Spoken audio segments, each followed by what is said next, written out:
That's the sound of the police! The murder of Lee Harvey, a story of deception and tragedy. On Sunday, 1st of December 1996, Tracie Andrews and her fiancé Lee Harvey tried to reconcile after a day of fierce arguments by spending the evening at a local pub.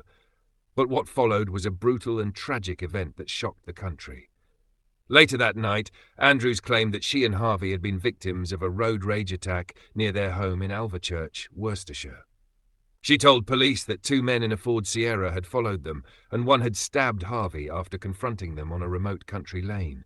Andrews described the supposed attacker as a fat man with staring eyes at a press conference just 2 days later, appealing for witnesses and sympathy. However, police quickly grew suspicious. The couple's car had not stopped in a rush. It was neatly parked on the side of the road. A nearby resident had heard a commotion and found Harvey stabbed on the ground, with a bruised and bloodied Andrews nearby. Police noted Andrews was strangely talkative for someone in shock and contradicted her own timeline during the press conference. Further investigation dismantled her story.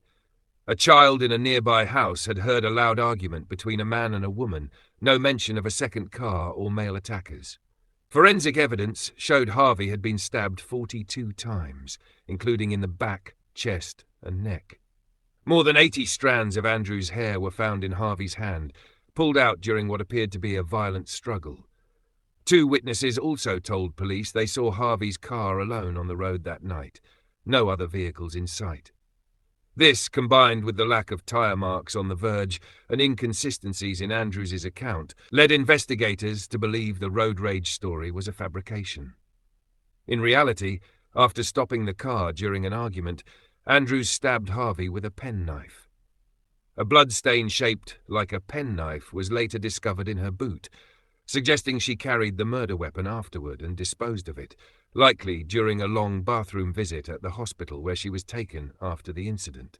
Forensic experts found blood on her jumper consistent with the spray from Harvey's severed carotid artery. Andrews was arrested and charged with murder. At her trial in July 1997, the prosecution systematically dismantled her fabricated story, highlighting that she made no attempt to seek help immediately after the attack and that many of Harvey's wounds were in his back, evidence he was retreating. On the 29th of July 1997, she was found guilty and sentenced to life in prison, with a minimum term of 14 years. Despite maintaining her innocence, Andrews later admitted in 1999 that she had killed Harvey but claimed it was in self-defense, a claim unsupported by the evidence. She was released in July 2011 under strict conditions, including a ban on travelling within 25 miles of Harvey's family without supervision. After her release, she changed her name multiple times and underwent surgery to alter her appearance. Concerns about her release were raised when a former prison lover revealed Andrews had shown violent, possessive behaviour while incarcerated, even attacking her after a jealous outburst. The woman warned that Andrews remained dangerous and feared she might kill again. The case remains a chilling example of how deception can unravel under scrutiny and how deeply personal violence can be masked behind a calculated lie. We send our deepest respect to all families affected.